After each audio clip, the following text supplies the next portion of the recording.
TVC, a TV do Correio da Manhã. Olá, boa tarde, direto dos estúdios da TV Correio da Manhã. Começa agora o Correio Petropolitano Debate deste sábado. Eu sou o Hugo Petersen e começamos agora a edição deste dia 5 de abril. Hoje e também nas próximas edições de sábado, o programa vai ser focado apenas nas entrevistas que aconteceram durante esta semana aqui no Correio Petropolitano Debate. Na edição de hoje, o diálogo vai ter o objetivo de destacar a importância da conscientização sobre a epilepsia, de valorizar as pesquisas feitas por petropolitanos e de promover o automobilismo na cidade imperial.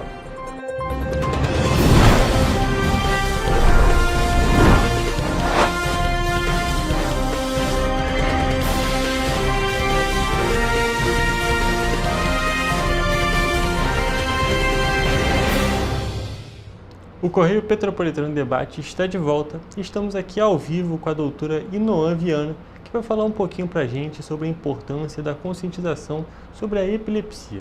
Boa tarde, doutora, tudo bem? Boa tarde, obrigada pelo convite, primeiramente.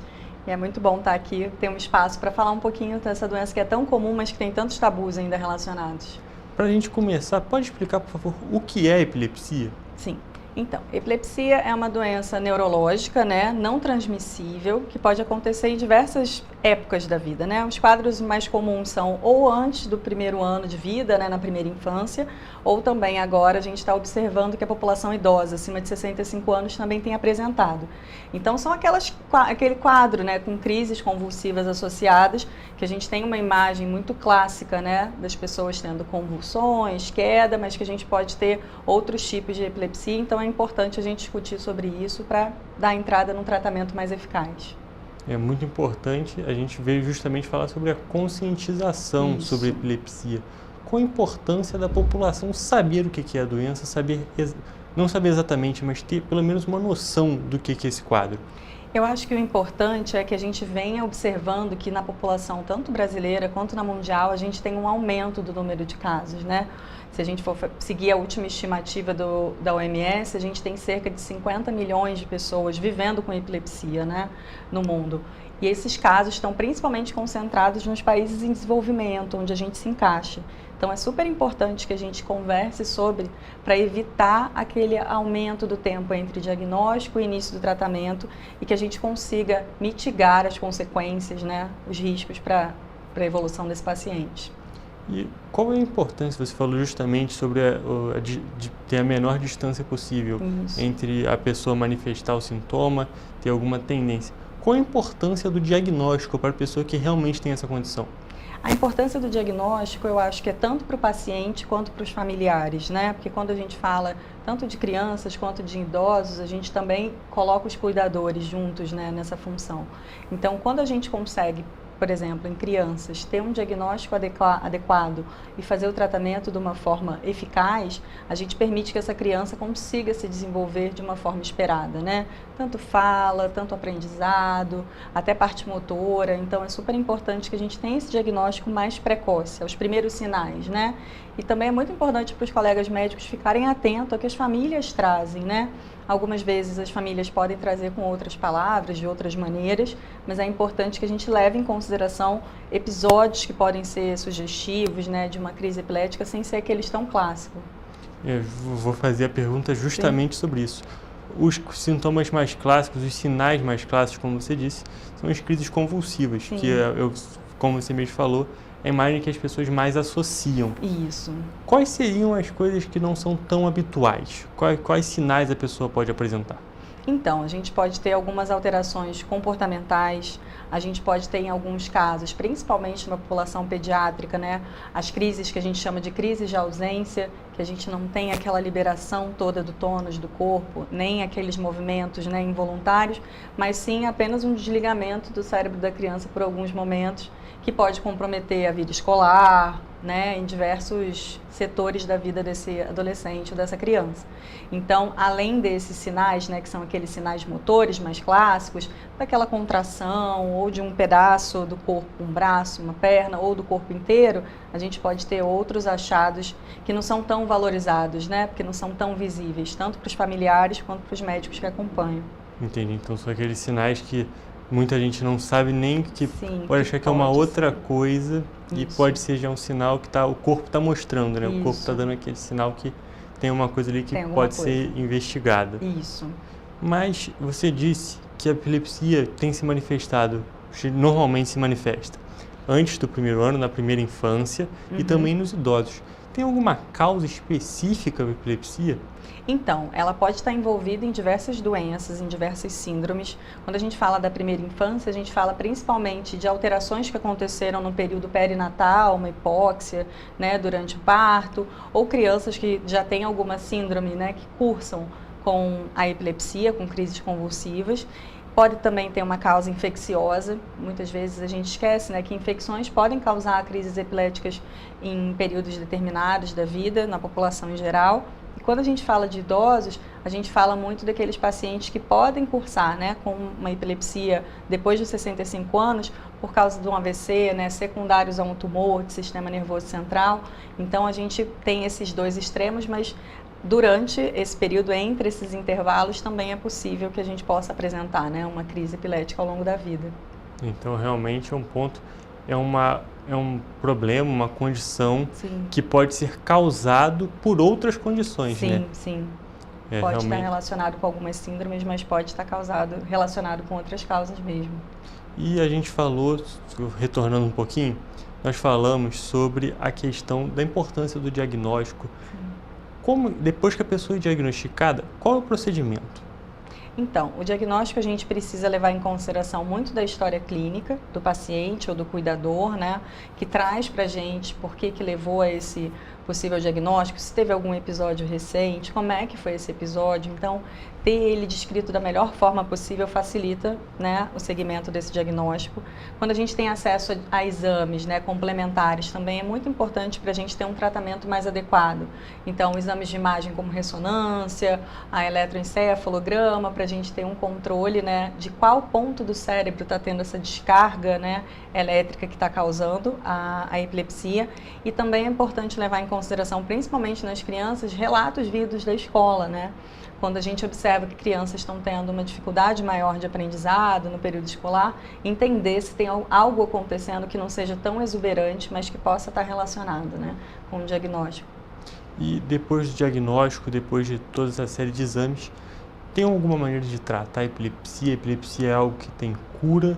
Como é que é essa condição? Então, infelizmente, a gente não fala de cura, a gente fala de controle das crises, controle dos sintomas para uma melhor qualidade de vida.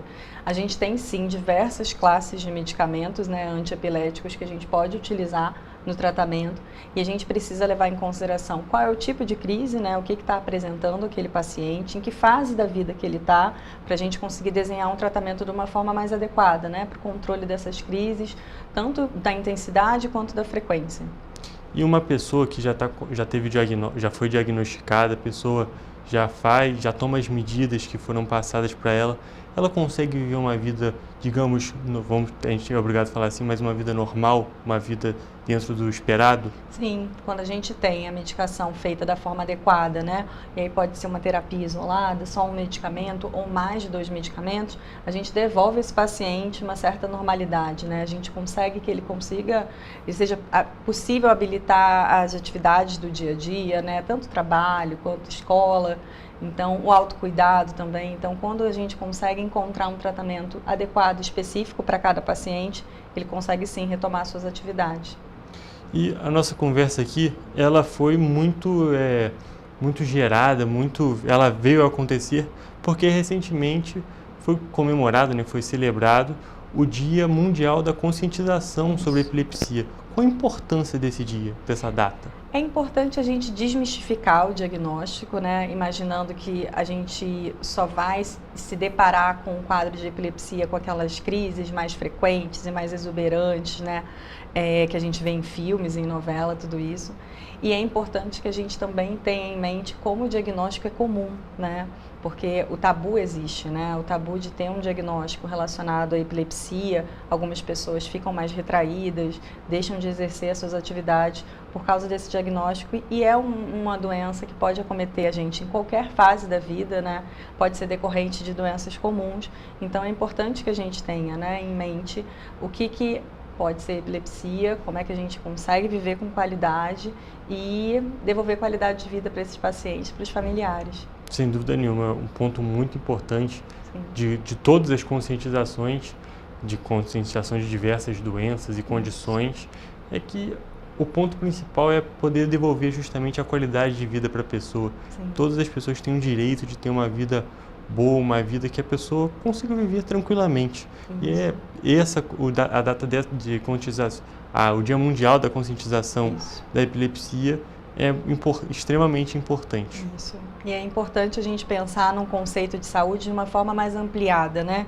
A gente sempre pensa em ausência de doença, mas a gente tem que levar em consideração o ambiente que o indivíduo está, como é que ele tem conseguido exercer as suas atividades, pode ser escola, pode ser lazer, trabalho, e também como é que está essa família, né? Tanto os cuidadores principais, mas a escola, então envolve a comunidade, né? Não é uma doença solitária, a gente precisa de uma rede para fazer esse acompanhamento adequado. Sem dúvida nenhuma, é muito importante para as pessoas que são acometidas por essa condição, mas também por todos os envolvidos, como você mesmo disse. A pessoa precisa em muitos casos, precisa do auxílio para conseguir ter a qualidade de vida que ela merece ter. Mas tem mais algum ponto que você gostaria de destacar sobre essa celebração do dia ou sobre a epilepsia no geral? Eu acho que é importante destacar que a gente já tem, depois de muitos medicamentos descobertos, né, a gente consegue ter uma qualidade de vida, né, adequada para os pacientes. Então, muitos pacientes se afastam do tratamento ou continuam com um tratamento desatualizado, descrentes de melhora do quadro, ou acreditando que tem que ser dessa maneira. Então, eu acho que é sempre importante conversar com um médico que faz o seu acompanhamento, explicar as suas dúvidas, trazer novas alternativas e aí junto com o médico que realiza o seu acompanhamento, construir o tratamento mais adequado, que seja mais moderno e possível, né, do paciente arcar, levando em consideração os custos e também o que a gente consegue devolver de qualidade de vida para essa pessoa. Isso é extremamente importante ter essa consciência, não só dos pacientes, não só dos envolvidos, mas da população no geral. Isso é muito importante porque, como você mesmo disse mais uma vez, é algo que pode acometer qualquer um em qualquer período da vida. Então é muito importante que mesmo que a pessoa que nunca vai ter nada ou que vai acabar tendo, a pessoa tenha consciência de que existem, não vamos dizer soluções, mas existem fatores que podem dar para ela uma vida, mais uma vez vou repetir, uma vida normal, digamos assim. Isso, perfeito. Mas, doutora, muito obrigado por esse papo. Obrigada. Foi ótimo te receber aqui e é muito importante a gente ter essa conversa sobre a conscientização e acabar com alguns mitos sobre a epilepsia. Sim, tabus merecem ser derrubados para as pessoas viverem com melhor qualidade de vida. Sem dúvida nenhuma, doutora Inoa.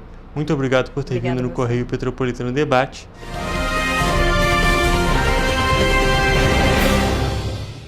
Ensinar inglês na pré-adolescência exige diferentes estímulos no aluno. O curso Kids and Teens a Mais conta com professores especializados que abordam inglês de maneira lúdica e objetiva. Através de 4 módulos, conduzimos os alunos de 9 a 14 anos, do nível básico para o avançado, oferecendo total segurança na hora de se comunicar e argumentar em inglês, inclusive ser capaz de realizar futuros exames de certificação. Na Minds English School, você aprende o inglês que te leva longe.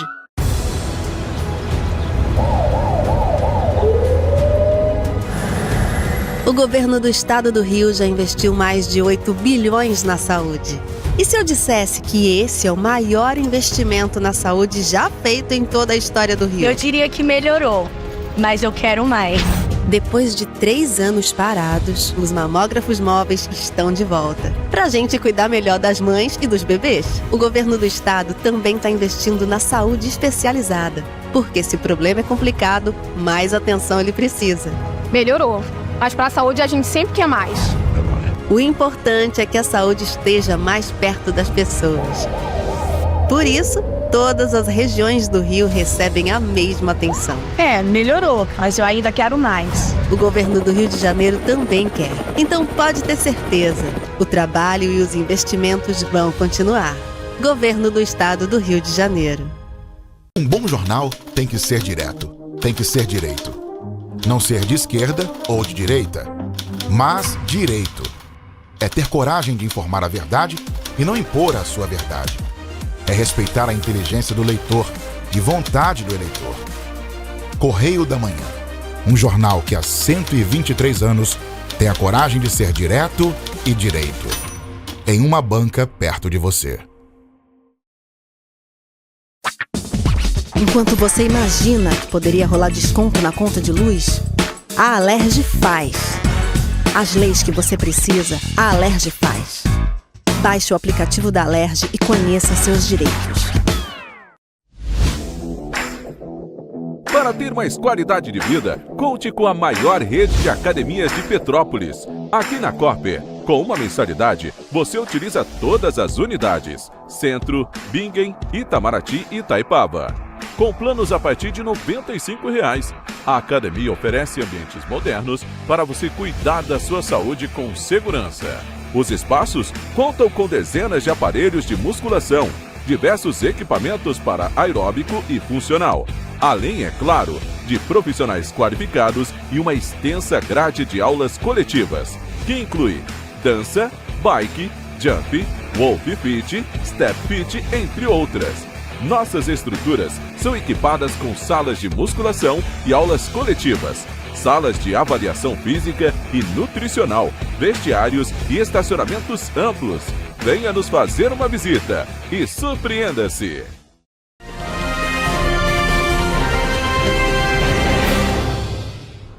Correio Petropolitano Debate está de volta e estamos aqui com Maria Eduarda Andrada e Mariana Batista, que vão falar um pouco sobre um projeto, um trabalho que foi publicado em uma revista nacional. Boa tarde, gente, tudo bem? Vocês podem se apresentar, por favor?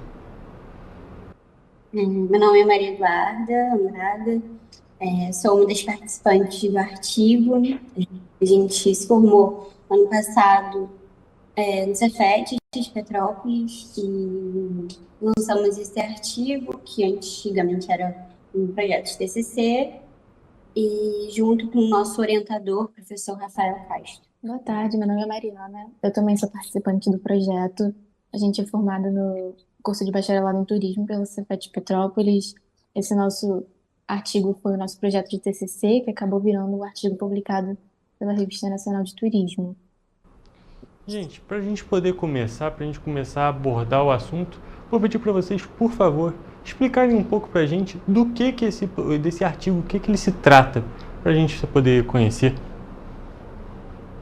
A gente fez um levantamento de pesquisas junto do tamanho dos aeroportos ao redor do mundo, assim, quais que eram as medidas de acessibilidade para as pessoas, para os passageiros neurodivergentes que possuem o tipo de deficiência oculta, que é aquela que a gente não consegue visualizar só com o olhar, né? Que seriam autismo, pessoas com TDAH, enfim, seria essa pesquisa. O nosso artigo é basicamente sobre isso. Aí a gente faz esse levantamento de governança, o tamanho dos aeroportos, as medidas. Basicamente seria isso. E para a gente poder falar um pouco sobre o que vocês pesquisaram, vocês conseguiram ver que os aeroportos do mundo, eles estão preparados, eles ainda têm muito que melhorar? Qual que foi um panorama, pelo menos geral, que vocês conseguiram? Olha, eu acho que eles ainda têm muito que melhorar. Foram poucas medidas que a gente conseguiu encontrar. Assim, poucos aeroportos têm bastante medidas. O que a gente viu, na verdade, é que os aeroportos menores, que recebem menos pessoas e que têm menos... uma governança pública, eles são os aeroportos que têm mais medidas de acessibilidade. Os aeroportos maiores ainda têm muito poucas medidas de acessibilidade, ainda tem muita coisa que ser melhorada. A gente devia ter vamos dizer, uma incoerência, né? O que a gente não vai esperar, porque os aeroportos muito grandes, ou seja, com certeza tem um fluxo maior de caixa, tem mais dinheiro, que a gente esperaria que eles tivessem mais medidas, mas acaba sendo o contrário, não é mesmo? Um tópico meio curioso disso. Sim. Sim, exatamente. Os aeroportos menores, realmente, eles têm mais investimento sobre essas medidas de acessibilidade, e o que deveria ser ao contrário, né? Pelos aeroportos maiores serem mais, assim, terem mais dificuldade para essas pessoas, né, neurodivergentes, pela quantidade de pessoas ser maior, pelos aeroportos serem maiores. Então, devia ter muito mais medidas de acessibilidade do que realmente tem. A maioria desses grandes aeroportos, né, proporcionam o tratamento mais tradicional, né? Então, não investem, inovam em tecnologias maiores, em profissionais especializados, é mais a coisa mais simples mesmo, mais tradicional. E para as pessoas neurodivergentes em si, a gente pode, com certeza, faz uma diferença muito grande ter um tratamento especializado, ter um pessoal preparado para atender as diferentes demandas delas, não é mesmo? Sim, com certeza. As pessoas neurodivergentes, em geral, sim, têm um tratamento especializado, focado, não é um tratamento qualquer, assim, tem que ter a questão do apoio sensorial, a comunicação, que se sintam confortáveis e seguros, É principalmente muito importante também para eles se prepararem para a viagem, né? Essa questão que a gente viu muitas medidas que são preparatórias, assim, para eles saberem o que eles vão encarar nessa viagem. Então, isso é muito importante para eles saberem o que vai acontecer, para eles já se acostumarem com a ideia de viajar. Inclusive, nas salas sensoriais também, algumas têm, assim, o assento do avião, com uma janela ao lado, para eles já saberem o que vão esperar dentro do avião também. Entendi. E o artigo de vocês foi reconhecido. Ele acabou sendo publicado por uma revista de circulação nacional. Vocês podem falar um pouco sobre isso? Que se vocês esperavam, quando estavam fazendo esse trabalho, esse artigo, que era um TCC, vocês esperavam que ele ia ser reconhecido, publicado? Olha, era o nosso intuito, sim, um dos nossos focos era que virasse um artigo, a gente, desde o começo do projeto, do TCC, a gente vem focando nessa questão da divulgação, porque também não é um tema muito comentado, então a gente também queria trazer essa abordagem, trazer esse diferencial, assim, e seria isso, junto com o nosso orientador, que sempre incentivou a gente, foi uma coisa muito boa mesmo. Acho que a gente veio se preparando, se planejando para isso. A gente fica muito feliz que a gente vê o professor, o orientador, incentivando o trabalho de vocês, incentivando esse tópico que é tão importante. Porque muitas vezes a gente, sem um artigo, sem uma pesquisa sobre o assunto, nem vão saber exatamente o tamanho do problema, não é mesmo? Sim, com certeza. E para vocês, quando o artigo foi realmente publicado, falando num aspecto mais pessoal agora, qual foi a sensação, qual foi a emoção que vocês sentiram em ver que o trabalho de vocês foi realmente reconhecido? Foi uma sensação incrível, porque foi um trabalho bem difícil de ser feito, né? Porque não tinha muitas publicações sobre, então a gente teve que pesquisar muito, assim, a gente pesquisou em sites de 300 aeroportos, então, assim, foi muito, muito bom ter sido reconhecido esse trabalho, e também muito importante esse trabalho ter sido reconhecido por isso, porque não tinha muitas pesquisas sobre, e agora a gente pode servir como apoio também para outras pesquisas sobre o tema. Sim, foi bem importante para a gente, né? A gente vê que o nosso trabalho, o nosso planejamento deu certo e está sendo reconhecido, né? E isso é muito bom para a gente. Mostra que todo o esforço valeu a pena, apesar de a gente não ter tido muito apoio, da questão de recursos mesmo que a internet pode proporcionar. Por isso, pela falta de trabalho, de matérias sobre o caso. Então, foi uma coisa muito boa para a gente mesmo. E aí, até o que você fala sobre a falta de recursos mostra também o tamanho do problema, porque a questão é de não ter muitas informações disponíveis, não ter muitos dados. Isso mostra que também que um tema tão importante muitas vezes não é tido como pauta, não é levado em consideração como deveria ser. Sem esses dados, foi bem complicado mesmo, mas a gente conseguiu, fuçando ali nos sites, tendo o apoio, de novo, a gente falando do nosso orientador, que foi uma pessoa que se não fosse ele, eu acho que a gente não teria conseguido entregar, porque ele realmente foi nossa base de apoio, e é isso. E para vocês, vocês acham que a publicação já começar, né? Que vocês terminaram a faculdade com um artigo já publicado, terminaram, acabaram de se formar e logo tiveram um artigo publicado, foi o artigo o trabalho de conclusão de curso de vocês. Vocês acham já com esse reconhecimento tão cedo, vocês acham que isso pode ser benéfico para a carreira de vocês? Olha, a gente espera que sim, mas como esse é um tema que não é muito abordado, e então, obviamente, não tem muitas profissões assim, a serem seguidas sobre isso, sobre essa questão de acessibilidade dentro do aeroporto, é uma coisa mais reclusa mesmo. Mas a gente tá com esperanças, né, para melhorar as coisas. Sem dúvida nenhuma, ponto muito importante, como eu já disse, eu vou repetir, porque esse é um ponto muito interessante, vocês querendo ou não são pioneiras nesse tipo de pesquisa, né?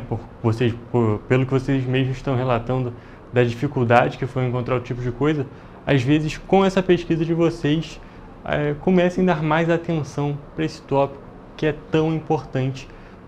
Às vezes a pessoa fala, mas eu não conheço nenhuma pessoa neurodivergente, nem nada do tipo, porém vai ser muito importante para a vida das outras pessoas e, querendo ou não, com um tratamento melhor, a pessoa, mesmo que não tenha conhecidos ou que não acha que vai se afetar, pode ser beneficiada também em uma situação emergencial, algo do tipo, que pode ser evitada com uma preparação melhor dos aeroportos. Sim, com certeza. Até mesmo o apoio das outras pessoas, mesmo dos outros passageiros, para ter a questão da empatia mais voltada para esse lado, até porque a questão da neurodivergência ela é muito ampla, né? Então, é isso, só questão... não é muitas coisas que poderiam ser mudadas, mas de pouquinho em pouquinho, acho que todo mundo consegue fazer um mundo mais acessível, principalmente no turismo. A questão que a gente abordou também do cordão de girassol é muito importante, porque como a gente fala de deficiências ocultas, elas, com o cordão de girassol, elas podem ser identificadas para as pessoas, até não só atendimento do aeroporto, mas as pessoas de fora também entenderem que aquela pessoa precisa mais um pouco de paciência, precisa um pouco mais de ajuda, elas terem mais empatia também. Sem dúvida nenhuma, essa iniciativa do cordão de girassol, ela ajuda muito, principalmente quem não sabe que a pessoa tem, porque como as pessoas neurodivergentes muitas vezes não são facilmente identificadas, são justamente pessoas que têm algum tipo de necessidade especial ou deficiência oculta. E com o cordão de girassol facilita muito o entendimento das outras pessoas sobre esse tópico.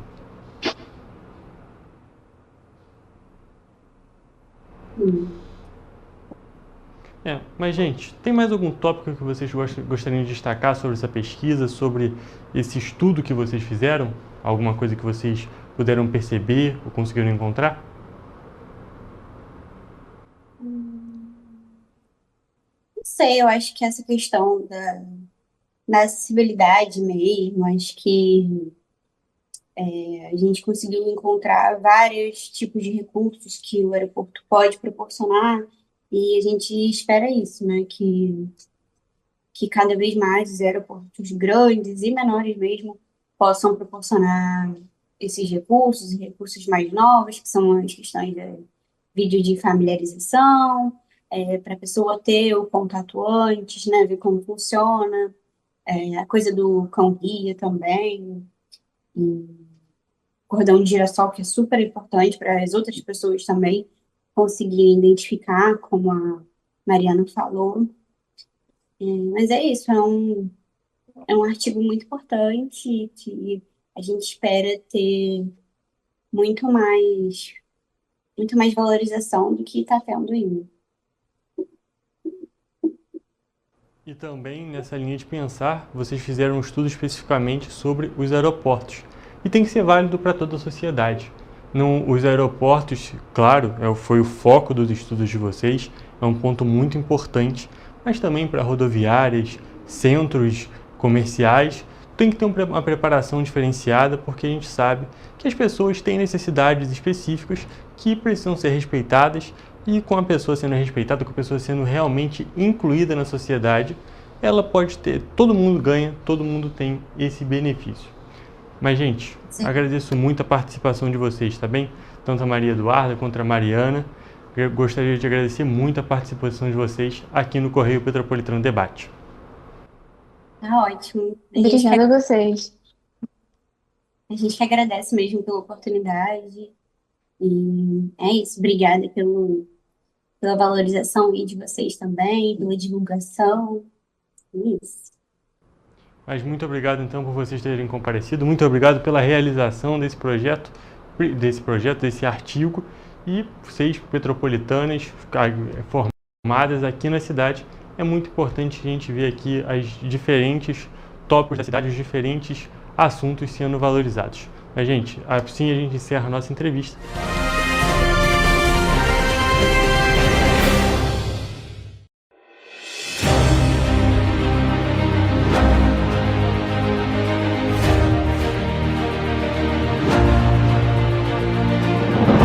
Não é jornalismo de direita, é jornalismo direito. Correio Petropolitano. Tudo que seu jornal não deveria ter deixado de ser. Todos os dias, em uma banca perto de você.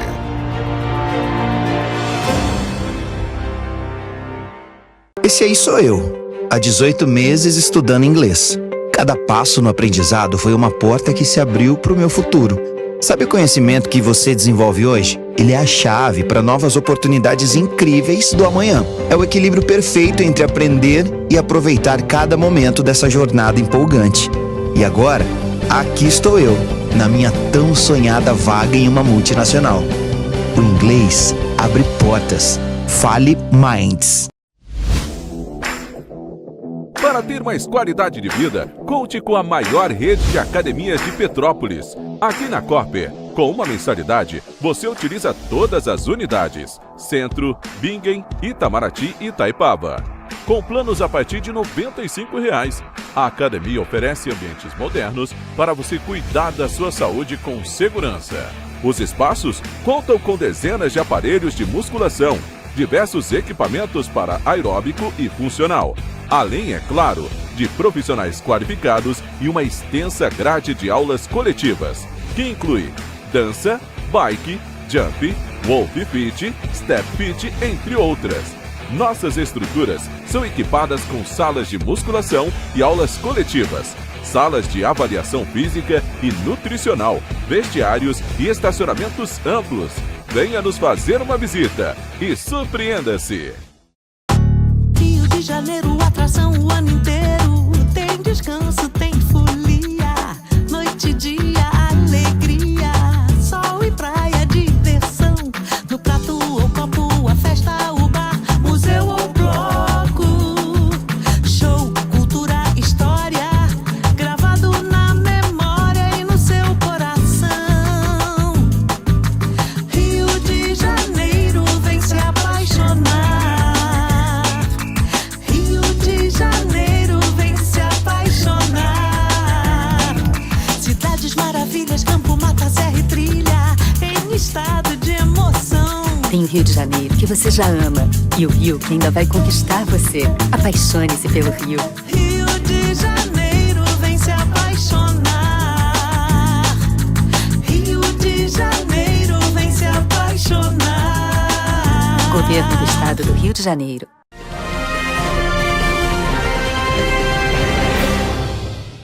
Correio Petropolitano Debate está de volta. Estamos aqui ao vivo com o piloto petropolitano Matheus Tyson, que já veio tantas vezes aqui, e ele vai conversar com a gente um pouco sobre a última prova que ele disputou. Boa tarde, Matheus, tudo bem? Como que vai? E, por favor, se apresenta mais uma vez para o público. Boa tarde, pessoal. Recording in progress. Realmente eu quero agradecer, né? Sempre o convite de vocês, sempre um prazer poder estar aqui junto a vocês e nossos telespectadores. Eu sou o Matheus Tyson, piloto de automobilismo aqui da nossa cidade de Petrópolis, representando, né, a nossa cidade na Copa CPA de automobilismo lá em São Paulo, né? Mas, mais uma vez, é um prazer estar aqui com vocês. Então, Matheus, neste último dia 22, você disputou mais uma prova da Copa ECPA. Você pode falar um pouco para a gente de como é que foi essa prova, como que aconteceu? Sim, a nossa segunda etapa do campeonato foi, vamos dizer assim, ainda positiva. Nós tivemos um bom desempenho no nosso primeiro treino livre. No nosso segundo, apesar de no primeiro treino nós termos perdido um tempo ali de pista, porque tivemos que fazer uns ajustes no carro, né, na pedaleira do carro, mas no segundo treino livre tivemos aí um bom tempo ali para acertar o carro, né. No Qualify fizemos a segunda colocação mais uma vez, e a primeira corrida em si foi bem tranquila. Tivemos algumas ultrapassagens, né, uma prova movimentada, mas no geral tranquila, assim, para o meu desempenho, né, completando ali na segunda colocação mais uma vez, né, mais um pódio para a gente. Depois, na parte da tarde, tivemos a segunda corrida. Infelizmente, nós tivemos um problema no carro logo após a neutralização de prova, né, e isso tirou um pouco as nossas possibilidades, né, de conquistar mais um pódio, mas ainda assim foi uma etapa que, no geral, nós marcamos bons pontos aí para o campeonato, que é muito importante, né. Ainda temos 4 etapas, seguimos na segunda colocação, ainda bem próximos do líder, então temos ainda 4 etapas para tomar essa liderança. Ainda está no início do campeonato, só foram 2 provas de um total de 6 e ainda muita coisa pode acontecer. E a sua constância, a gente tem que admitir aqui, é algo impressionante.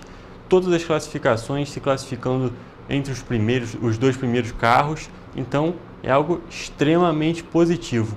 E a gente vê que, infelizmente, você teve esse problema na segunda corrida, mas como você mesmo falou, ainda é um resultado muito positivo, né? O geral do final de semana ainda foi positivo. Sim, com certeza. Apesar do problema, a gente consegue ver, assim, nas análises de telemetria que a gente tem lá, na análise que a gente faz junto à equipe da Fórmula V, né? A gente consegue ver realmente uma evolução bem grande. Inclusive, da primeira etapa para a segunda etapa já tivemos realmente uma evolução bem grande. Estamos andando mais próximos, um desempenho melhor no tempo de volta, enfim, toda a tomada de curvas, enfim. Apesar realmente dessa situação ruim, né, do carro ter deixado a gente na mão aí, de qualquer forma tivemos um bom desempenho, né? Como eu sempre falo, o importante para a gente é o campeonato e marcar o máximo de pontos possíveis, né? E eu posso dizer que a gente conseguiu ter sucesso, né, nessa segunda etapa, marcando bastante pontos. A gente fica feliz com esse sucesso e realmente um campeonato, aquele negócio, né? Serve para qualquer tipo de campeonato. O campeonato é longo, então a constância, estar sempre ali próximo, te dá sempre a possibilidade. Aconteceu um pequeno probleminha com o carro, mas ainda é uma situação que pode ser contornada nas próximas etapas. Mas, Matheus, a gente conversou justamente sobre isso na última semana. Você falou agora sobre o carro que você conseguiu ver avanços entre as 2 corridas. Como que você diria no que você diria que melhorou? Principalmente o nosso andamento de prova, né? Nosso andamento de corrida. Porque do Qualify, né, da classificação, do treino livre para a corrida, existe uma diferença geralmente de andamento de prova. Você geralmente não consegue andar o que você andou de ritmo na classificação, você geralmente não consegue muito transferir isso para a corrida, porque nós vamos com o tanque cheio, nós vamos com uma calibragem de pneus diferentes. Na primeira etapa nós tivemos uma distância maior entre treino livre e Qualify para a corrida, e já nessa segunda etapa a distância foi um pouco menor. Nosso desempenho no geral, mesmo perdendo o primeiro treino, né, como eu citei que a gente teve um problema na pedaleira também, mesmo perdendo o primeiro treino, nós conseguimos ter essa melhora, né, justamente de ficar mais próximo do nosso ritmo de classificação para o ritmo de corrida, e isso vai encurtando a distância. A gente vai encurtando a distância de tempo, vai encurtando a distância realmente dentro de pista, E isso ajuda muito, né? Na nossa corrida nós temos uma neutralização na volta número 7, onde também são marcados pontos para o campeonato, e é muito importante manter a distância curta ali, né? Ficar realmente dentro do pódio, né? Entre os 3 primeiros, e a gente vem conseguindo fazer isso, e nessa segunda etapa não foi diferente. Então estamos encurtando a distância para o piloto que venceu as 2 primeiras etapas. Então acredito que na nossa terceira etapa e dali para frente temos possibilidades aí de conquistar as nossas vitórias durante a temporada. Sem dúvida nenhuma, a gente vê que o desenvolvimento está acontecendo, a evolução está acontecendo, e você consegue ainda ver espaço para mais evolução, tendo mais conhecimento, mais tempo de pista agora? Sim, com certeza. Temos bastante ainda aonde melhorar. É o que eu sempre ressalto isso. Quando você quando você pratica qualquer esporte ou qualquer coisa, até na profissão mesmo, quando você bate num obstáculo, mas aparenta para você que você chegou no seu teto, seu máximo ali, e você não tem como melhorar, é um problema, né?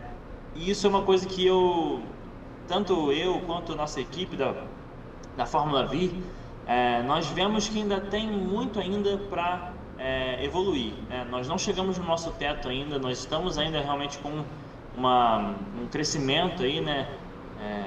De evolução realmente, de tempo, de regularidade, né?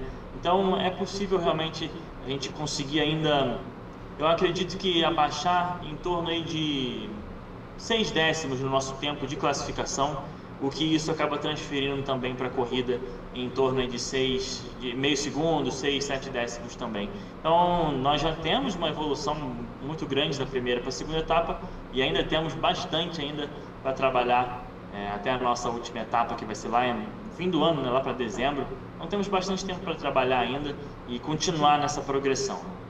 Esse é um ponto muito importante, continuar nessa evolução constante, porque os resultados já estão sendo muito positivos, né, Matheus? A gente não pode negar isso, já está conseguindo se classificar muito bem, conseguiu chegar no pódio mais de uma vez, então realmente os resultados já são positivos. E com essa evolução que é esperada, que você consegue identificar, que você tem a possibilidade de fazer, os resultados vão acabar sendo melhores ainda, não é mesmo? Exato. Realmente tudo tem que ser uma evolução, né? A gente vem trabalhando também na evolução do carro, que é uma coisa muito importante. Temos ainda algumas questões importantes a acertar, como a altura do carro, que é muito importante na hora de entrada de curva. Temos que acertar também a nossa pressão de pneus, é uma coisa que eu estou trabalhando ainda em cima disso, para poder achar um setup que nos dê melhores possibilidades, né? Então a evolução não somente como piloto, né? A evolução dentro do carro em si também, né? A evolução do carro em si, do nosso setup, né? Do nosso ajuste, também estamos trabalhando firme em cima disso, com possibilidades ainda de descobrir alguns pontos ainda que o carro pode ser um pouquinho melhor. Esse é um ponto extremamente importante, porque a gente até conversou isso da última vez que você veio aqui conversar com a gente, e porque o automobilismo no geral, não vamos falar só da Fórmula V, o automobilismo no geral é um trabalho feito muito em equipe, então precisa da participação de todos. Você tem que performar bem como piloto, e também tem que ter uma parte importante dos mecânicos e também dos acertos finos do carro, né? Como você mesmo falou, da altura, por exemplo, que fazem toda a diferença no momento da corrida. Exatamente. Nós temos um trabalho, nós fazemos um trabalho bom, temos uma boa possibilidade. Nós temos um engenheiro que trabalha com a gente lá, o Vinícius. Até nessa última etapa ele não pôde estar. Quem esteve com a gente foi o Wallace Martins, que também é piloto e conhece toda essa parte de engenharia, de geometria do carro, e compreende completamente como funciona o sistema de injeção do carro, e a gente consegue com ele, né, analisar, né? Nós temos uma análise onde mostra todo o traço do nosso acelerador, traço da frenagem, nosso caminho, que a gente chama, né, dentro da pista. Então realmente a gente consegue trabalhar bastante com isso e com eficácia, e ainda temos realmente algumas coisas para acertar que vão nos auxiliar durante a temporada, né? Temos ainda, como nós conversamos, ainda 4 etapas, então temos bastante tempo para trabalhar nisso ainda, mas é importante manter a distância que nós estamos para o líder, né? Manter essa distância bem curta, para que quando a gente acertar bem o carro, a gente poder recuperar esses pontos aí que nós estamos um pouquinho atrás. Sem dúvida nenhuma, tem que deixar a distância mais curta possível para trazer mais esse título para Petrópolis, né, Matheus? Porque no primeiro ano, você competindo realmente no automobilismo profissional, você já saiu campeão e a gente está aqui na torcida para que nesse ano traga mais uma taça. E com todo esse trabalho, a gente vai estar vendo que a possibilidade é real. E você já me disse que já foram 2 etapas realizadas até o momento. A terceira a gente já tem uma data, a gente já sabe onde que vai ser, como é que vai acontecer? Sim, temos sim. Vai ser já no próximo mês, né? Esse início de temporada nós temos aí várias corridas em sequência, né? O que é muito bom, que não deixa realmente o ritmo de prova cair, né? O ritmo de tudo, né? Tanto isso que nós estamos fazendo aqui nessa entrevista. É bom quando a gente consegue conectar as provas de mês a mês, que a gente não fica muito tempo parado, né? Então, a nossa terceira etapa vai ser no dia 26, né, do próximo mês. Então, no mesmo esquema, vai ser lá no SCPA, né, o Esporte Clube Piracicabano de Automobilismo. Nossa primeira prova da terceira etapa será ali por volta de 11h30 da manhã. E a nossa segunda etapa, a nossa segunda corrida, né, da terceira etapa, às 14h30. E vocês podem acompanhar, né, quem está nos assistindo agora pode acompanhar as corridas da Fórmula V pelo canal do YouTube da Fórmula V, né? Só digitar lá Fórmula V Brasil que vocês conseguem acompanhar todas as transmissões do campeonato. No meu Instagram também vocês podem acompanhar, é só colocar lá o @Matheus Tyson, que também tem todas as atualizações, né? Eu posto todos os links de transmissão, enfim, sempre converso com os torcedores, com amigos, fãs. E então já mês que vem temos a nossa terceira etapa aí que promete. Sem dúvida nenhuma promete. Eu mais uma vez falo, a gente está aqui na torcida por você, porque é muito importante. O automobilismo em Petrópolis é muito forte. Muita gente não sabe, mas a Petrópolis é uma cidade com uma história muito grande no automobilismo. Só que a gente também tem que aproveitar, nós precisamos destacar isso sempre. A gente está aí na torcida para mais essa conquista. O Matheus está se mostrando um piloto, uma promessa aqui da nossa cidade, e a gente torce muito para todo sucesso na carreira dele. Mas, Matheus, muito obrigado por ter comparecido. Eu mais uma vez, já acabei de falar mais uma vez, mas vou falar de novo. Estamos na torcida por você, então já no mês que vem já temos mais uma etapa e a expectativa é a melhor possível, que consiga a melhora, que consiga a primeira vitória nessa temporada. Eu só tenho a agradecer a vocês por todo o apoio que vocês me dão, né? Desde a torcida, desde as oportunidades de estar aqui conversando com vocês. Isso é muito importante para uma carreira de um atleta que, independente do nível, né? Se está iniciando, se está em nível intermediário, se é profissional, é muito importante ter essa oportunidade de falar com o público, né? Então, agradeço muito a você, a todos da TVC que sempre me dão essa oportunidade de conversar aqui sobre a minha carreira, sobre a nossa temporada, e agradeço a torcida de todos e vamos juntos trazer esse título para a nossa cidade, que é muito importante. Isso aí, tá todo mundo unido e, como ele mesmo falou antes, se quiserem acompanhar tanto a Fórmula V quanto ele, só acompanhar nas redes sociais e no YouTube. Matheus, muito obrigado por ter comparecido mais uma vez no Correio Petropolitano Debate. É sempre um prazer conversar com você. Eu que agradeço, muito obrigado mesmo. E agora a gente encerra a nossa entrevista e também encerra esta edição do Correio Petropolitano Debate. Mas fiquem ligados para as mais notícias e informações aqui no nosso canal. Se vocês quiserem entrar em contato para fazer algum tipo de denúncia, pode mandar pelo nosso e-mail tvc16.com ou para o nosso WhatsApp, que está aparecendo na barrinha aqui na nossa tela neste momento. Agradeço por toda a audiência neste momento e muito obrigado e até a próxima.